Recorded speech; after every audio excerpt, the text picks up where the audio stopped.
Полицијата со вообичаена пракса направи театар пред Скопска единица. Спектакуларните апсења и сликањето на специјалците стана слика за македонската полиција.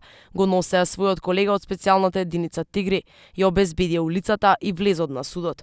Го спроведоа како на филмско сценарио во акционен филм и командантот на ИБР лично ја наблюдуваше ситуацијата.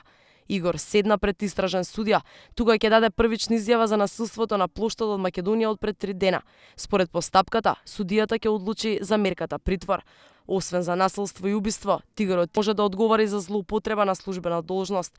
Вечерта кога решил некого да убие, тој бил поставен како обезбедување на плоштадот за партиска прослава. Кривичната пријава се уште се спрема, бидејќи тигрот се бранел со молчење. Токму затоа се уште е неизвестно за колку кривични дела ќе се товари Игор. Обвинението ќе зависи од новите и од старите докази во истражната постапка. За сега, освен решение за истрага и евентуалното решение за притвор, за тигрот допрва судот и обвинителството ќе одлучуваат за неговата судбина. Според пријавата од МВР, тигрот сторил кривично дело убиство, за кое е предвидено најмалку 10 години или со доживотен затвор казна. Ќе се казни тој кој што друг ќе лиши од живот на свиреп или подмолен начин.